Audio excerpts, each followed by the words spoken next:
Edappadi media நேயர்களுக்கு வணக்கம். இன்று நம்மிடையே மூத்த ஊடகவியலாளர் திரு எடப்பாடி துரைசாமி அவர்கள் இணைந்திருக்கிறார். உங்கள் சார்பாக வரவேற்போம். வணக்கம் சார். வணக்கம், அனைவருக்கும் வணக்கம் சார். முக்கிய எதிர்கட்சியான அதிமுக தற்சமயம் ஒரு பெரிய சர்ச்சையில இருக்க மாதிரி தோணுது. தினமும் செய்தியாளர்களுக்கு ஒரு பெரிய தீனியா இருக்கு அதிமுகவுடைய செயல்பாடுகள். குறிப்பா அதனுடைய பொதுச் செயலாளருக்கும் அதனுடைய முக்கிய நிர்வாகியான செங்கோட்டையனுக்கும் சரியான ஒரு அணுகுமுறை இல்ல. இவரும் ஓபிஎஸ் 2-ஆ மாறுறாரோ அப்படின்ற மாதிரி இன்று ஊடகவியலாளர்கள் அந்த பிரச்சனையை கிளப்பிட்டு இருக்காங்க. உண்மையில் அதிமுக பலம் வாய்ந்ததாக இருக்கிறதா அல்லது மீண்டும் ஓப்பன் சொல்ற மாதிரி இன்னொரு தலைவர் உருவாகிறாரா? என்ன சார் நடக்குது? எடப்பாடி பழனிசாமி அதிமுகவுடைய வலிமையான தலைவரா இல்லைங்கிறதான் உண்மை.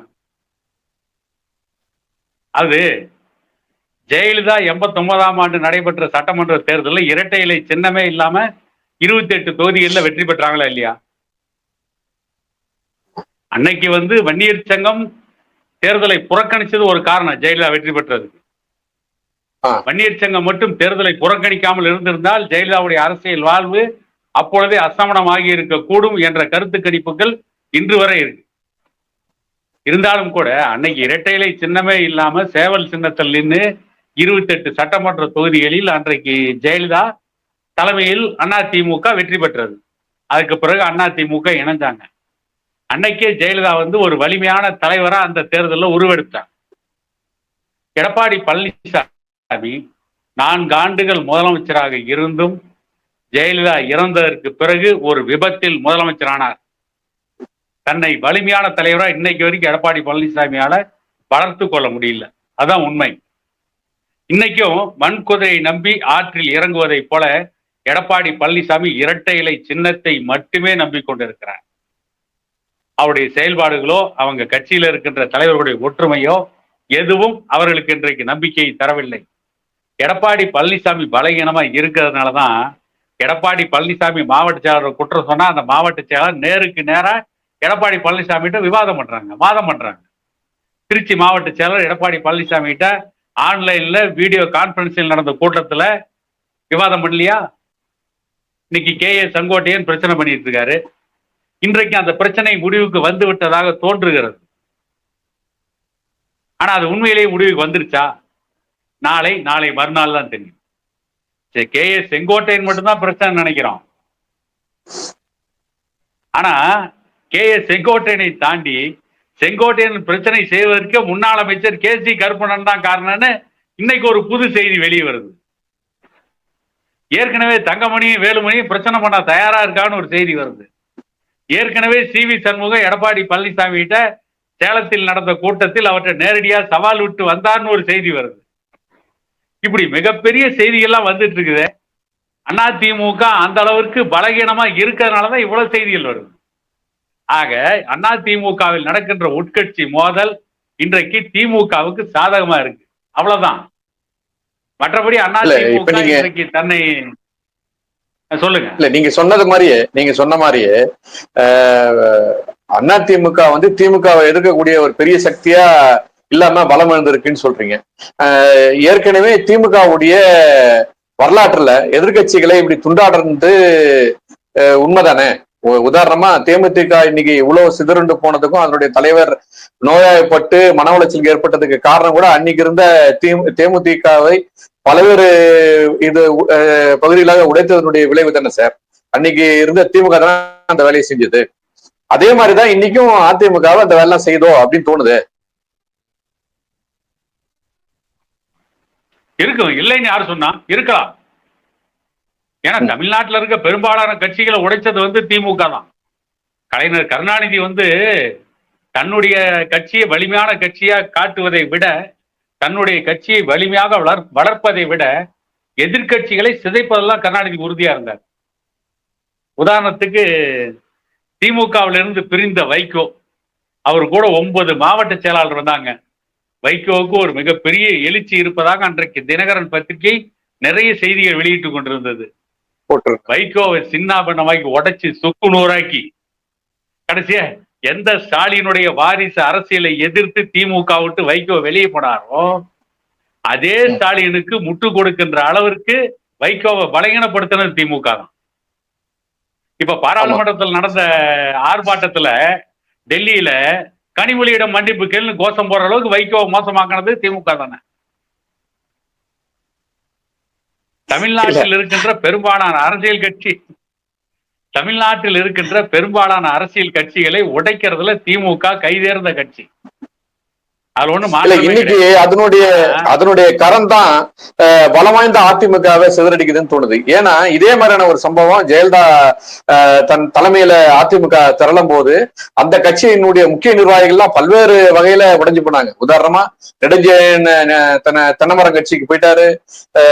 ஆரம் வீரப்பன் ஜானகி அம்மாவோட தலைமையில ஒரு பெரிய அணியில அவர் திரண்டு போயிருந்தாரு. எஸ்டி சோமசுந்தரம் எம்ஜிஆர் எடுத்து கட்சி நடத்தினவரு.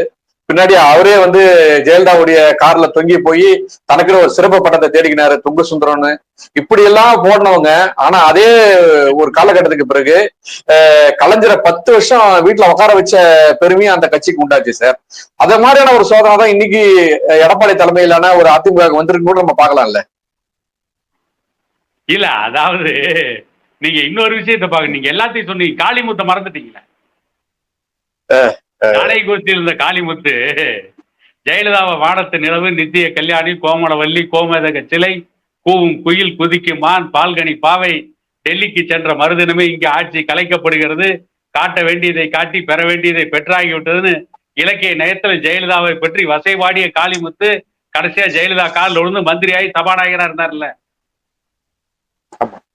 இதெல்லாம் ஜெயலலிதா தன்னுடைய பலத்தை அதிமுகவில் எப்படி நிரூபிச்சாருங்கிறது வேற, அவர் எப்படி ஒரு பலம் வாய்ந்த தலைவரா மீண்டும் உருவெடுத்தாருங்கிறது வேற.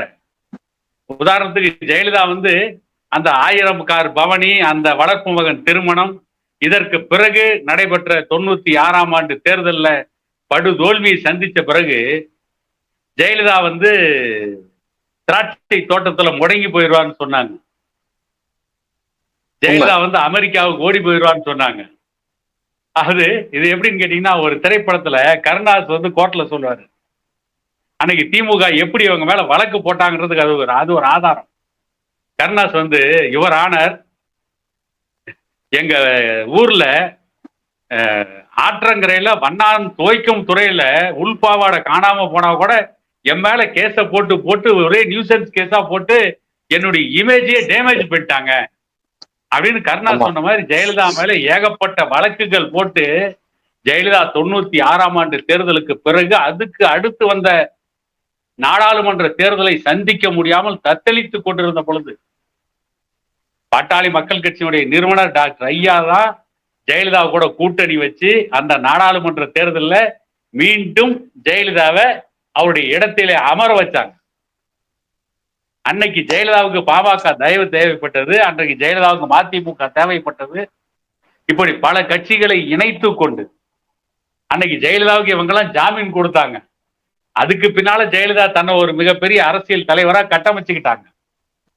அப்புறம் தான் 13 மாசத்துல வாஜ்பாய் ஆட்சியே ஜெயலலிதா கவுத்து விட்டான். பாமக தன்னுடைய வரலாற்றுல செஞ்ச பல தவறுகள்ல இந்த மாதிரியான தவறுகள் குறிப்பிடத்தக்கது சார். குறிப்பா அதிமுக மறுவாழ்வு கொடுத்தது பாமக தான். அந்த காலத்துல ஜெயலலிதாவுக்கு கூட்டணி சேர்ந்து அதே பாமக தான் கலைஞரை சிறையில தள்ளின போது முதல் ஆளா போய் அவருக்கு ஆதரவு தெரிவிச்சு திரும்பவும் அந்த திமுகவுக்கு உயிர் கொடுத்ததும் இதே பாமக தான். இந்த தவறுகள் தான் அதனுடைய சாபம் தான் இன்னைக்கு தொடர்ச்சியான தோல்வியும் அவங்க சந்திச்சுட்டு இருக்காங்க. ஏன்னா ஒவ்வொரு முறை தேர்தலையும் கூட்டணி அமைக்கும் போது இதே திமுக தான் அந்த வார்த்தையை சொல்லும். இவங்க கட்சிக்கு தேர்தலுக்கு தேர்தல் வேற வேற திராவிட கட்சிகளோட செய்யறாங்கன்னு இணையறாங்க, இவங்களுக்கு நிரந்தரமான ஒரு கூட்டணி இல்லை அப்படின்னு சொல்லிட்டு. ஆனா அதே பாமக தான் ஒவ்வொரு முறையும் யாரெல்லாம் தோந்து கட்சியை விட்டே காணாம போயிடுறாங்களோ அல்லது தேர்தலை விட்டே காணாம போறாங்களோ அவங்களுக்கு ஆதரவு தெரிவிச்சு அவங்களுக்கு புதுவாழ்வு கொடுக்கறது இதே பாமக தான். இது பெருமையா நம்ம சொல்லிக்கிற மாதிரி இல்லையே சார். பாமகவுடைய தோல்விக்கு இதுவும் முக்கிய காரணம் தான். இல்ல அதாவது அந்த நாடாளுமன்ற தேர்தலில் பாட்டாளி மக்கள் கட்சி எடுத்த நிலைப்பாடு தவறுன்னு யாரும் சொல்ல முடியாது. ஏன்னா திமுகவையோ அண்ணா திமுகவையோ காலங்காலமா தூக்கி பிடிக்கணும்னு பாட்டாளி மக்கள் கட்சிக்கு எந்த நிர்பந்தமும் கிடையாது. பாட்டாளி மக்கள் கட்சி பல்வேறு காலகட்டங்கள்ல பல்வேறு கட்சிகளோட கூட்டணி அமைச்சிருக்கு. தமிழ்நாட்டில் எந்த கட்சிகளும் ஒரு கூட்டணியை தொடர்ந்து 20 வருடங்கள் ஒரு கட்சி ஆரம்பிச்சதுல இருந்து அந்த கட்சியினுடைய கடைசி வரைக்கும் எந்த கட்சியாவது ஆதரிக்கணும் சட்டம் இருக்கா? ஏதாவது நிர்பந்தம் இருக்கா? இதே இன்னைக்கு திருமாவளவன் பேசுறாரு, விழுப்புரத்துல என்ன பேசுறாரு திருமாவளவன்? ஒரு நடிகர் கட்சி ஆரம்பிச்ச உடனே அவர் பின்னால போறாங்க, இது ஏற்றுக்கொள்ளக்கூடியதல்ல, இது மிகவும் முரண்பாட விஷயம் பேசுற இதே திருமாவளவன் 2016 சட்டமன்ற தேர்தலில் ஒரு நடிகர் விஜயகாந்த கூட்டிட்டு வந்து இவரும் வைகோவும் இந்திய கம்யூனிஸ்ட் கட்சியும் நடிகர் விஜயகாந்த கூட்டு வந்து முதலமைச்சர் வேட்பாளராக நிறுத்தினாங்கல்ல. அதையெல்லாம் ஏன் திமுக பேசுறது இல்ல? அன்னைக்கு விஜயகாந்த் இத திருமாவளவனுக்கு நடிகரா தெரியலையா? ஒண்ணு, அதாவது திமுக கூட கூட்டணி வச்சோம், எந்த கட்சியோட கூட்டணி வச்சாலும் பாட்டாளி மக்கள் கட்சி ஒரு குறைந்தபட்ச செயல் திட்டம் இல்லாம கூட்டணி வைக்கிறதே கிடையாது. ஜெயலலிதா கூட கூட்டணி வச்சோம், ஏன் வச்சோம்? ஜெயலலிதா மீது அவ்வளவு வழக்குகள், அதுல பல வழக்குகள் திமுக வேண்டுமென்றே திட்டமிட்டு திணித்த வழக்குகள், அதுல ஒன்றும் மாற்றமே கிடையாது. திமுக ஜெயலலிதா மேல வழக்கு போடுகின்ற அளவிற்கு திமுக அப்படியே சத்திய சீலன் புத்தரனா? ஊழலை இந்தியாவுக்கே கற்றுக் கொடுத்தது கலைஞர் தானே sir. Sir, Kovai warehousing corporation உணவு தானிய சேமிப்பு கிடங்கு 1989 திமுக ஆட்சிக்கு வந்த பிறகு 3 கோடி ரூபாய் மதிப்புள்ள சர்க்கரையை கொண்டு போயிட்டாங்க. சர்க்கரை காண அப்படின்னா இல்ல, இது சர்க்கரை கமிஷனுக்கு பின்னால சார், 1980 திமுக ஆட்சிக்கு வந்த பின்னால. இல்ல, குடோன்னாலே எனக்கு அந்த கோணி காணாம போனதும் கோணிய கரையான் தின்னதும் இதுதான் சார் எனக்கு ஞாபகம் வருது. இல்ல, அதாவது 1989 திமுக ஆட்சிக்கு வந்த பிறகு கோயம்புத்தூர் வேர்ஹவுசிங் கார்பரேஷன்ல 3 கோடி ரூபாய் மதிப்புள்ள சர்க்கரை காணாம போயிடுச்சு. சர்க்கரை எங்கடா அப்படின்னா, கடுமையான மழையில சர்க்கரை கரைஞ்சு போச்சு. சரி, போனா போட்டு சர்க்கரை தான் கரைஞ்சு போச்சு, சாக்கு எங்கடா அப்படின்னா அது கரையா நின்றுச்சு. இவ்வளவு பெரிய ஊழல் பேர்வழிகள் ஜெயலலிதா மட்டும் ஊழல் சொன்னதை எப்படி நீங்க ஏத்துக்குவீங்க?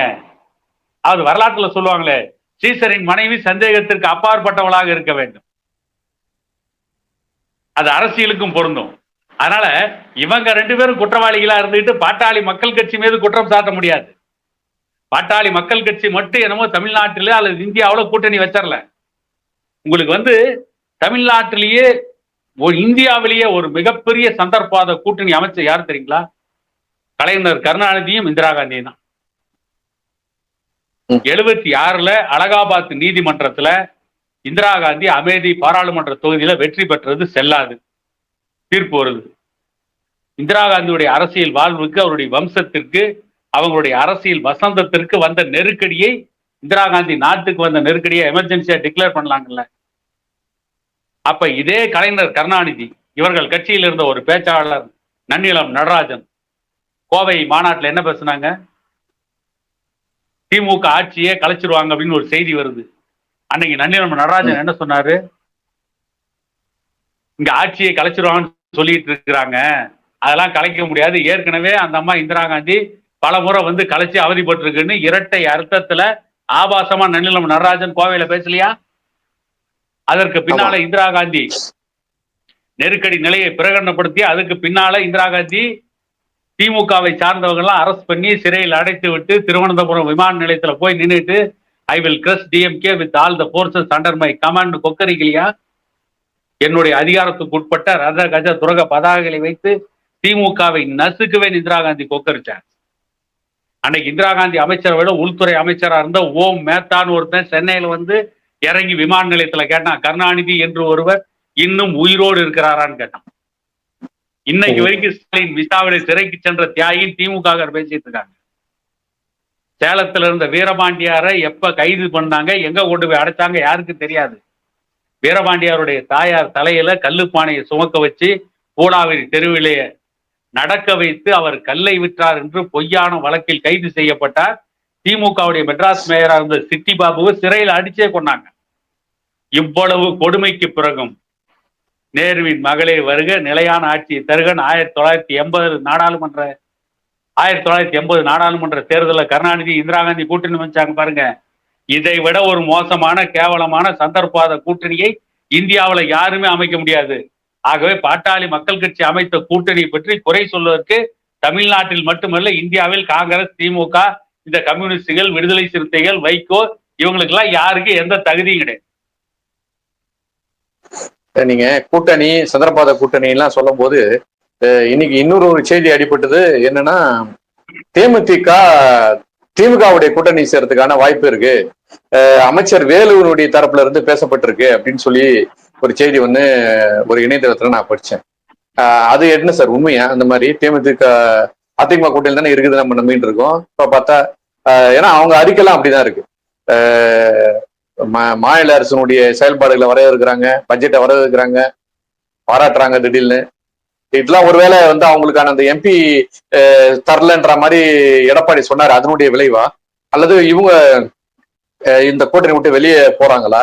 அல்லது அவங்க எல்லாம் ஒரே வேலு, தமிழக முதல்வர், அதுக்கப்புறம் வந்து இந்தம்மா பிரேமலதா, இவங்க எல்லாம் ஒரே மனவாடுன்றதுனால அந்த வகையில ஒண்ணு சேர்றாங்களா? எதை ஒட்டி சார் அவங்க இந்த மாற்றம்? இல்ல, அரசியல் சந்தர்ப்பத்தின் அடிப்படையில் ஒண்ணு சேர்றாங்க, அவ்வளவுதான். அது கடந்த 4 ஆண்டுகளாக நடந்த திமுக ஆட்சி மோசமான ஆட்சின்னு சொல்லிட்டு இருந்தீங்க. இன்னைக்கு திடீர்னு ஒரே ஒரு பட்ஜெட்ல திமுக மனித புனிதர்கள் ஆயிட்டாங்களா? இயேசுநாதர் சிலுவையில் அரைஞ்ச மாதிரி இவங்களை திமுகவில் சிலுவையில் அரைஞ்சு இவங்க பாவத்தை எல்லாம் போக்கிட்டாங்களா? என்ன பட்ஜெட்ல உங்களுக்கு நல்ல திட்டங்களை கொடுத்துட்டாங்கன்னு கேட்கிறேன் நான். என்ன கொடுத்துட்டீங்க பட்ஜெட்ல? அது நீங்க மொழி கொள்கையில என்ன உங்களுடைய கொள்கை? தேமுதிகவுடைய கொள்கை என்ன? தமிழ் மொழியை பாதுகாக்கணும், அதே நேரத்தில் மற்ற மொழியை பாதுகாக்கணும். தமிழ்நாட்டில் இருக்கணும் தமிழ் மொழியை பாதுகாக்கிறது வேலையா, மற்ற மொழியை பாதுகாக்கிறது வேலையா? நான் கேட்கிறேன். இல்ல சார், நீங்க பட்ஜெட்ன்றதுனால இந்த விஷயம் சொல்றேன். ஏன்னா 99% வாக்குறுதியை அவங்க நிறைவேற்றுறேன்னு சொல்லியிருக்காரு, நிறைவேற்றிட்டுன்னு சொல்றாரு முதல்வர். அதான் எத்தனை வாக்குறுதி அவங்க நிறைவேற்றி இருக்கிறாங்க? கல்வி கடன் தள்ளுபடி பண்ணிட்டாங்களா? ஒரே இல்ல சார், ஒரு வாக்குறுதி மட்டும்தான் அவங்க பண்ண முடியல. என்ன வாக்குறுதினா, இந்த மருத்துவ தேர்வு நீட்டு மட்டும்தான் அவங்களை நிறைவேற்ற முடியல. ஏன்னா அது மத்திய அரசு வந்து எங்களுக்கு வாய்ப்பு தரல. மற்றபடி 99% வாக்குறுதியை நாங்க நிறைவேற்றணும்னு சொல்றாங்க அவங்க. சரி, நீட் தேர்வு மத்திய அரசு தானே அறிவிச்சாங்க, நீங்க எப்படி போய் ரத்து பண்ணுவீங்க? அந்த வாக்குறுதி கொடுத்ததே போய் தானே. அதே அரசியல் பித்தலாட்டம் தானே, அதே அரசியல் பச்சவந்தித்தனம் தானே. சரி, கல்வி கடனை தள்ளுபடி பண்றேன்னு சொன்னீங்களே, எத்தனை பேர் கல்வி தள்ளுபடி பண்ணியிருக்கீங்க? தாழ்த்தப்பட்ட சமூகத்தை சார்ந்தவர்களுக்கு மட்டும் 47 கோடியோ 49 கோடியோ தள்ளுபடி பண்ணியிருக்கீங்க. மற்றவங்களும் அப்படியே வந்து மிட்டா மிராசுகள், குட்டி குபேரர்கள், கோடீஸ்வரர்களா இருக்கிறாங்களா? தாழ்த்தப்பட்ட சமூகத்தை சார்ந்தவர்களோட மோசமாக வாழ்கின்ற பிற்படுத்தப்பட்ட, மிகவும் பிற்படுத்தப்பட்ட சமூகத்திலும் இருக்காங்களா இல்லையா? நான் கேட்கறது, தாழ்த்தப்பட்ட சமூகத்திற்கு ரத்து பண்ணி வரவேற்கிறோம். அதை போலவே பிற்படுத்தப்பட்ட, மிகவும் பிற்படுத்தப்பட்ட சமூகத்தில் இருக்கின்ற, கல்வி கடன் வாங்கி விட்டு கட்ட முடியாமல் இன்றைக்கும் போராடி கொண்டிருக்கின்ற, வங்கிகளால் மிரட்டப்படுகின்ற அந்த மாணவருடைய கடனை ஏன் நீங்க தள்ளுபடி பண்ணல? விவசாய கடன்களை முழுசா தள்ளுபடி பண்ற நீங்கல்ல, இது வரைக்கும் எவ்வளவு கடன் தள்ளுபடி பண்ணிருக்கீங்க? நீங்க வந்து எத்தனை முறை வந்து மின்சார கட்டணத்தை உயர்த்தி இருக்கிறீங்க? 51 விழுக்காடு மின்சார கட்டணத்தை உயர்த்தி இன்னைக்கு வரைக்கும் உங்களால வந்து மின்சார வாரியம் நஷ்டத்தில் இயங்குறதை தடுக்க முடியலையே. நீங்க என்ன சாதிச்சீங்க? சரி, வாக்குறுதி என்ன கொடுத்தீங்க? நாங்கள் ஆட்சிக்கு வந்தால் பூரண மதுவிலக்கு. 4 வருஷம் கொண்டு வந்துட்டீங்களா பூரண மதுவிலக்க? 4 வருஷத்துல நீங்க 1 லட்சம் கோடி முறைகேடு பண்ணிருக்கீங்க டாஸ்மாக் நிறுவனத்துலன்னு அமலாக்கத்துறை இன்னைக்கு குற்றம் சாட்டுறான். இவங்க பட்ஜெட்ல கொண்டு வந்து கொடுத்ததெல்லாம் நிறைவேற்றிட்டாங்க, 99% வாக்குறுதியை நிறைவேற்றிட்டாங்க. பொய் பேசுறதுக்கு இந்த பிரேமலதாவுக்கு ஒரு அளவு வேண்டாமா? என்ன இப்படியா அண்ட புழுக ஆகாச புழுக ஓடுறது? இதுவா அரசியல்? நீங்க திமுக கூட கூட்டணி வைக்கிறதுக்கு நீங்க 1000 காரணத்தை சொல்லுங்க. எங்களுக்கு வந்து ராஜ்யசபா சீட்டு அண்ணா திமுக கொடுக்கல, திமுக எங்களுக்கு ராஜ்யசபா சீட்டு கொடுக்குறேன்னு சொல்லிட்டாங்க, அதனால நாங்க போறோம். அல்லது வேலு நாங்களும் சொந்தக்காரரு, நாங்கெல்லாம் ஒரே மொழி பேசக்கூடியவங்க, நாங்கெல்லாம் சுற்றத்தார், நாங்கெல்லாம் நெருங்கிய உறவினர்கள், நாங்கெல்லாம் சொந்த, அதனால வேலுவை நம்பி நாங்க திமுக கூட்டணிக்கு போறோம் அப்படின்னு கூட சொல்லுங்க, அதுல கூட ஒரு லாஜிக் இருக்கு. ஆனா திமுக அரசு 99% கொடுத்த வாக்குறுதிகள் நிறைவேற்றணும்னு சொன்னாங்க பாத்தீங்களா, இதுதான் இந்த 2025ஆம் ஆண்டுடைய மிகப்பெரிய பொய். அது ராஜ்யசபா சீட்டு நாங்க கொடுக்கறேன்னு சொல்லல, நான் கொடுக்கறேன்னு சொன்னமா அப்படின்னு எடப்பாடி பழனிசாமி கேட்கிறாரு. இவங்க கொடுக்கறேன்னு சொன்னங்கிறீங்க, தேர்தலில் ஒப்பந்தம் போட்டங்கிறீங்க. அந்த ஒப்பந்தம் எங்க? ஒப்பந்தத்தை காட்ட வேண்டியதானே? காட்டல இல்ல. ரெண்டாவது, நீங்க ராஜ்யசபா சீட் கேட்குறீங்க. ராஜ்யசபா சீட் கேட்குறீங்கன்னா நீங்க அடுத்து உங்களுடைய நடவடிக்கை என்ன? முதல்ல எடப்பாடி பழனிசாமி நிலைமையை அங்க தத்தளிச்சிட்டு இருக்கு. அவரே அல்லாடிட்டு இருக்கிறாரு. ஏற்கனவே செங்கோட்டையனுக்கு எடப்பாடிக்குமே பிரச்சனை ஏடான்னு கேட்டா, செங்கோட்டையனுடைய பையனுக்கு ராஜ்யசபா சீட்டை எடப்பாடி பழனிசாமி கொடுக்க மாட்டேன்னு சொன்னதான் பிரச்சனை காரணமேனு ஒரு செய்தி இன்னைக்கு வெளியே வரும்.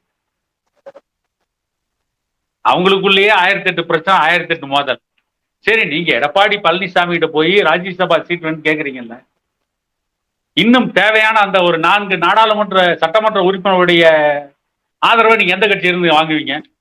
ஒருவேளை எடப்பாடி பழனிசாமி அவங்க கட்சிக்கு ஒரு எம்பி கொடுத்து ஒரு எம்பி ஆக்கிடுறாரு, அவங்க கட்சியில் யாரோ ஒருத்தரை, மீதி ஓட்டை உங்களுக்கு போட்டுறோம். மீதி ஓட்டை இன்னும் தேவையான இன்னும் 4 ஓட்டுகளை, 4 ஓட்டா 2 ஓட்டுங்களா சார்? 2 ஓட்டு. இன்னும் 2 ஓட்டுகளை நீங்க வேற யார்ட்டையும், இன்னும் 2 ஓட்டுகளை நீங்க வேற யார்ட்டையா வாங்கி ஜெயிச்சிங்கன்னு சொல்லிட்டா, அன்னைக்கு பிரேமலதா இன்னும் 2 சட்டமன்ற உறுப்பினர் ஓட்டை யாருக்கிட்ட போய் வாங்கி வாங்கினீங்க? உங்களுக்கு பிஜேபி போடுமா, பாமக போடுமா? எந்த அடிப்படையில் இன்னைக்கு நீங்க வந்து கேட்குறீங்க? அல்லது உங்களுக்கு தேவையான அனைத்து ஓட்டு இன்னைக்கு அதிமுக இருக்குதா? சட்டமன்ற உறுப்பினர் ஓட்டு இருக்குதா மாநிலங்களவைக்கு? அதுவும் இல்ல. அது விஜயகாந்த் ஏதோ ஒரு அரசியல் கட்சி ஆரம்பிச்சாரு, ஏதோ பண்ணனாரு, அதிமுக கூட்டணி வச்சாரு, எதிர்கட்சி தலைவரானாரு. அதுக்கு பின்னால கலைஞர் கருணாநிதி ஒரே வெட்டினாரு, தேமுதிகங்கிற கட்சியை முழுசா சிதைச்சிட்டு போயிட்டாரு. உண்மையிலேயே விஜயகாந்தோடைய மனைவி பிரேமலதா திமுக கூட போய் கூட்டணி வச்சா விஜயகாந்தோடைய ஆவி கூட வந்து பிரேமலதா மன்னிக்காது. சரிங்க சார், அப்ப அந்த கூட்டணி இருக்கட்டும். இப்ப திரும்பவும் நான் அதிமுக கேட்கிறேன். நீங்க முதல்ல சொல்லிட்டீங்க எடப்பாடி பழனிசாமி வந்து அவரே வந்து இன்னும் அதிமுக முழுசா கைப்பற்றல, அவரே பலம் வாய்ந்த தலைவரா இல்ல அப்படின்ற ஒரு செய்தியை சொல்றீங்க. இப்போ நான் வைக்கிற கேள்வி என்னன்னா, அவர் பலம் வாய்ந்த தலைவரா இருக்கிறதுனால தானே சார் இந்த கட்சியினுடைய மொத்த கட்டுப்பாடு தன் கைக்குள்ள வச்சிருக்காரு. அங்கொன்னு இங்கொன்னுமா ஏதாவது ஒருத்தர் தலைவர் வந்து இந்த மாதிரி முன்ன பின்ன இந்த கருத்தெல்லாம் தெரிவிப்பாங்க. ஆனா அவங்களெல்லாம் கூட ஒருங்கிணைச்சு இன்னைக்கு அவரே ஒரு பேட்டியில சொல்றாரு, எங்களெல்லாம் ஒண்ணும் பிரிக்க முடியாது, நான் என்னைக்கு பொறுப்புல இருந்து தனி பொறுப்புக்கு வந்துக்கணும், அன்னில இருந்து இது மாதிரிலாம் வதந்தி கலப்பி விட நீங்க ட்ரை பண்றீங்க, ஆனா அது நடக்காது, நாங்க எல்லாம் ஒன்னாதான் இருக்கோம் அப்படின்றாரு. இல்ல, எனக்கு தெரிஞ்சு என்னமோ அவர் சொல்றது உண்மையாதானே சார் தோணுது. ஏன்னா இந்த மாதிரியான ஒரு அனுபவம் ஜெயலலிதாவுக்கும் ஏற்பட்டிருக்குன்றதானே கடந்த கால வரலாறு. அந்த மாதிரியான ஒரு வரலாறு இன்னைக்கு திரும்ப ஏற்படும் போது இதெல்லாம் நடக்குது சாதாரணமான விஷயம் தானே. ஏன்னா தேர்தல் நெருங்க அதே அதிமுகவை பலவீனப்படுத்துறது தானே மற்ற கட்சிகள் எதிர்பார்க்குது, பிஜேபி உட்பட. இல்ல, நான் என்ன கேட்கிறேன் அப்படின்னா, அது ஜெயலலிதாவுக்கு இப்படிப்பட்ட நிலைமை ஏற்பட்டுச்சு, அன்னைக்கு ஜெயலலிதா எப்படி தக்க வச்சுக்கிட்டாங்க? ஜெயலலிதா அன்னைக்கு கூட்டணி கட்சிகளோட இணக்கமான ஒரு சூழ்நிலை ஏற்படுத்தி தான் ஜெயலலிதா தக்க வச்சுக்கிட்டாங்க. ஆனா எடப்பாடி பழனிசாமி கூட்டணி கட்சிகள்கிட்ட ஒரு இணக்கமான நிலைமை இருக்கா? எடப்பாடி பழனிசாமி நம்புவதற்கு இன்னைக்கு எந்த கட்சி தயாரா இருக்கு? விஜய் யார கூட்டணியில வச்சுக்கிறாருன்னே தெரியல சார். அப்புறம் நீங்க என்ன, உங்களுக்கு வந்து பிஜேபி கூட கூட்டணி இல்ல, இனிமே நாங்க எப்பவும் பிஜேபி கூட கூட்டணி வைக்க மாட்டோம்னு சொல்லிட்டீங்க. பிஜேபி தமிழ்நாட்டில் வருவா இல்ல, அது ஒரு விஷயம், அது வேற விட்டுருங்க. பிஜேபி ஒன்றும் மிகப்பெரிய அளவுலாம் தமிழ்நாட்டில் ஒன்றும் வலுவா கிடையாது. ஒரு 2 அல்லது 3% ஓட்டு வாங்கலாம், அவ்வளவுதான். மீறி போனா 4% ஓட்டு வாங்கலாம். அதாவது அவங்களுக்கு வந்து ஒரு மிகப்பெரிய அதிகார பலம் இருக்கு, மத்திய அரசு ஆட்சி அந்த அதிகார பலம் இருக்கு. அதை வைத்து அவர்களுக்கு வந்து மிகப்பெரிய அளவுல செலவு பண்ணக்கூடிய கெப்பாசிட்டி இருக்கு. அதை வச்சு அவங்க வந்து இன்னைக்கு பெருசா தமிழ்நாட்டில் வளர்ந்துட்ட மாதிரி காட்டிட்டு இருக்காங்க. அது வேற தமிழ்நாட்டில் இருக்கிற மிக முக்கிய கட்சிகளான பாட்டாளி மக்கள் கட்சியோடவோ அல்லது இப்ப ஆரம்பிச்சிருக்கிற விஜய் கட்சி கூடவோ நீங்க என்ன ஒரு இணக்கமான சூழ்நிலை ஏற்படுத்தி இருக்கிறீங்க? நீங்க அடுத்து கூட்டணிக்கு அவங்களை கொண்டு வரதுக்கு உங்கள்கிட்ட என்ன திட்டம் இருக்கு? பாட்டாளி மக்கள் கட்சி நீங்க விஜயகாந்த் கட்சின்னு சொல்றீங்க. நாடாளுமன்ற இல்ல சார் நான் சொல்லிடுறேன். 2024 நாடாளுமன்ற தேர்தல்ல பாட்டாளி மக்கள் கட்சியை கூட எடப்பாடி பழனிசாமினால கூட்டணி கொண்டு வர முடியல. இல்ல என்ன சொல்றாங்க? பாட்டாளி மக்கள் கட்சியை கூட கூட்டணி வச்சிருந்தா பாட்டாளி மக்கள் கட்சி ஒரு 10 நாடாளுமன்ற தொகுதிகளில் வெற்றி பெற்றிருப்பாங்க. நாங்க சீட்டு கம்மியா கொடுத்திருந்தா கூட அந்த தொகுதிகளில் வெற்றி பெற்றிருப்பாங்க அப்படின்னு பாட்டாளி மக்கள் கட்சி சொல்றீங்கல்ல. பாட்டாளி மக்கள் கட்சியோட கூட்டணி வைக்காதனால நீங்க எந்த அளவுக்கு பலகீனமா போனீங்க அதை சொல்லுங்களா பார்க்கலாம். அதிமுக பாட்டாளி மக்கள் கட்சியோட கூட்டணி வச்சிருந்தா நீங்க எத்தனை நாடாளுமன்ற தொகுதியில வென்றிருப்பீங்க. இதுல மிகப்பெரிய தோல்வி அதிமுக தான், பாட்டாளி மக்கள் கட்சி கிடையாது. நாங்க இப்பவே தெருவில் தான் நிக்கிறோம். தெருவில் நின்று போராடுறதுக்கு தான் தயாரா இருக்கும். ஆனா நீங்க கோட்டையில இருந்தவங்க, உங்களால திரும்பவும் கோட்டைக்கு போக முடியல. உங்க கூட இருக்கவெல்லாம் உங்க கோட்டையில ஓட்டையை போட்டு ஓடி போயிடுவான். ஏற்கனவே உங்ககிட்ட மந்திரியா இருக்கவன் தான் முக்காவாசி பேர் திமுகவில் மந்திரியா இருக்கான். ஆனா பாமக இன்னும் ஒரு தோல்வியை சந்தித்தாலும் வலிமையா நிற்கக்கூடிய ஒரு கட்சி. இன்னொரு தோல்வியை 2026ஆம் ஆண்டு சட்டமன்ற தேர்தலில் அதிமுக சந்திக்குமானால் எடப்பாடி பழனிசாமியின் எதிர்காலம் என்ன? அதை பற்றி கவலைப்பட வேண்டியது எடப்பாடி பழனிசாமி தான், கூட்டணி கட்சிகள் இல்ல. பிஜேபி கவலைப்பட வேண்டியதில்லை, பாமக கவலைப்பட வேண்டியதில்லை, தமிழக வெற்றி கழகம் கவலைப்பட வேண்டியதில்லை. ஆக இப்பொழுதே மற்ற கூட்டணி கட்சிகளோட வலிமை இருக்குன்னு தெரிஞ்சா எடப்பாடி பழனிசாமி வலிமையா வரலாம். எடப்பாடி பழனிசாமி எந்த கட்சியும் கூட்டணிக்கு எடப்பாடி பழனிசாமியுடன் கூட்டணி சேருவதற்கு எந்த கட்சியும் தயாரா இல்லைன்னு சொன்னா எடப்பாடி பழனிசாமி இன்னும் பலகீனமான தலைவராக ஆக முடியுமே தவிர பலமான தலைவரா வர முடியாது. அதிமுகவை வெற்றி பாதைக்கு அழைத்து செல்ல முடியாது. சார் அவரே சொல்றாரு இன்னும் எங்களுக்கு 6 மாசம் டைம் இருக்கு, இப்ப நான் அதை பத்தி பேசி பிரயோஜனம் இல்லை அப்படின்றாரு. 6 மாசத்துல மட்டும் நீங்க என்ன சாதிச்சிருக்கீங்க? 6 மாசத்துக்குள்ள உங்க கட்சியை எல்லாம் ஆளாளுக்கு பிச்சுக்கிட்டு போயிடுவாங்களான் இருக்குது.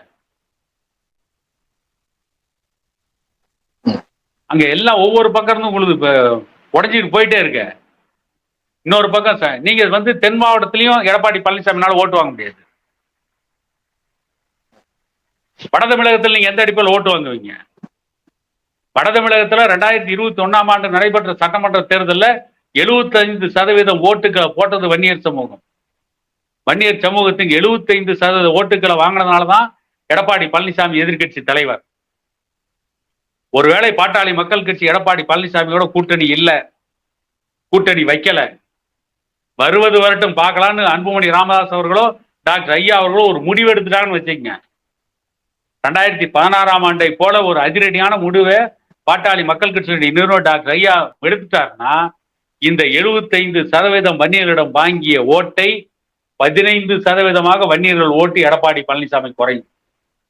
மீதி 60% வன்னியர்கள் ஓட்டை வாங்குறதுக்கு உங்கள்கிட்ட என்ன திட்டம் இருக்கு? உங்களை நம்ப மாட்டாங்க. பாமக கூட்டணி இல்லை அப்படின்னா உங்களை நம்ப மாட்டாங்க. ஏன்னா 75% ஓட்டை வாங்கியதற்கு பிறகும் கூட எடப்பாடி பழனிசாமி வன்னியருடைய இடஒதுக்கீட்டை பற்றி இன்று வரை வாய் திறக்காம இருக்கார். அந்த விஷயத்துல வன்னியர் சமூகம் கடும் கோபத்துல தான் இருக்கு எடப்பாடி பழனிசாமினால. நாங்க வன்னியருக்கு இடஒதுக்கீடு கொடுத்தோன்னு போய் நீங்க சொல்லி ஏமாத்த முடியாது. ஏன்னா அந்த இடஒதுக்கீடு அமுல்ல இல்லை. நாளைக்கு எடப்பாடி பழனிசாமி பலகீனமா தான் இருக்கார். அவர் தன்னை பலமாக்கி கொள்வதும் தன்னை பலமான தலைவராக உருவாக்கி கொள்வதும் அவர் அமைக்க போகின்ற கூட்டணியை பொறுத்து தான் இருக்கிறது. அவர் கூட்டணி அமைக்கணும்னா முதல் அவருடைய கட்சியில் இருக்கிற உட்கட்சி பூசலை சரி பண்ணணும். அதாவது வட தமிழகத்தில் இருக்கின்ற அதிமுகவுடைய முக்கிய தலைவர்கள்லாம் ஒரே அணியில நிக்கிறாங்க அப்படிங்கிறத எடப்பாடி பழனிசாமி ப்ரூவ் பண்ணா மட்டும்தான் அவர் கூட கூட்டணி வைப்பதற்கு கூட மற்ற கட்சிகள் தயாராக இருக்கும். இதே குழப்பம் அதிமுகவில் நீடிச்சா இன்னைக்கு செங்கோட்டை பிரச்சனை, நாளைக்கு KP முனுசாமி, அதுக்கு அடுத்த நாள் CV சண்முகம், அப்புறம் ஒவ்வொருத்தரா பிரச்சனை. ஏற்கனவே தென் தமிழகத்துல ஒண்ணும் இல்லை, வட தமிழகத்திலையும் அதிமுக தொடர்ந்து பிரச்சனைனா எந்த கட்சியும் ஒரு கூட்டணி வைக்க மாட்டார்கள்.